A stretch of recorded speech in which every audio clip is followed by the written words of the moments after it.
বন ও পরিবেশ বিভাগের দায়িত্ব পেলেন কুমারগ্রামের বিধায়ক মনোজ কুমার ওরাও। এতে স্বাভাবিকভাবেই উচ্ছ্বসিত কুমারগ্রাম বিধানসভা কেন্দ্রের বিজেপির কর্মী সমর্থকরা।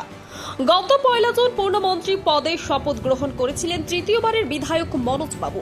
বিধানসভা নির্বাচনে তিনি কুমারগ্রাম কেন্দ্র থেকে 52,877 ভোটে জয়ী হন। বুধবার রাজ্যের মুখ্য সচিব মনোজ কুমার আগরওয়াল স্বাক্ষরিত রাজ্যের মন্ত্রীদের বিভাগের তালিকা প্রকাশিত হয়।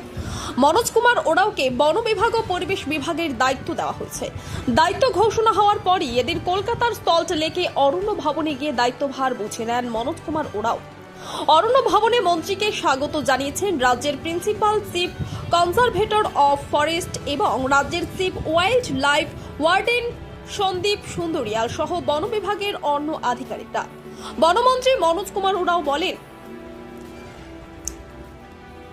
দেশের প্রধানমন্ত্রী নরেন্দ্র মোদী ও পশ্চিমবঙ্গের মুখ্যমন্ত্রী শুভেন্দু অধিকারীর নেতৃত্বে এবং দেবতুল্য জনসাধারণের আশীর্বাদে পশ্চিমবঙ্গ সরকারের বন ও পরিবেশ বিভাগের মন্ত্রী হিসেবে দায়িত্বভার গ্রহণ করলাম। বনজ সম্পদ সংরক্ষণ ও উন্নয়ন, পরিবেশ রক্ষা এবং সাধারণ মানুষের কল্যাণে নিষ্ঠার সঙ্গে কাজ করে যাওয়ার অঙ্গীকার করেছে। এক্ষেত্রে সকলের আশীর্বাদ ও সহযোগিতা কামনা করছে। কুমারগ্রাম থেকে বাবুল সরকারের রিপোর্ট, ইউবি লাইভ নিউজ, খবর যখন আমরা তখন।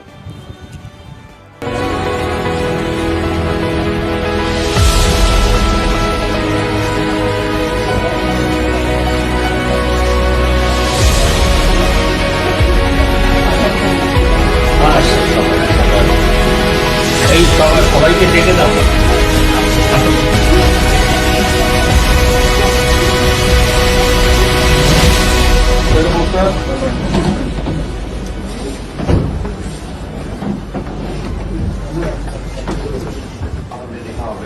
আজকে সে পূর্ণ আপনাকে সকাল জানাচ্ছি।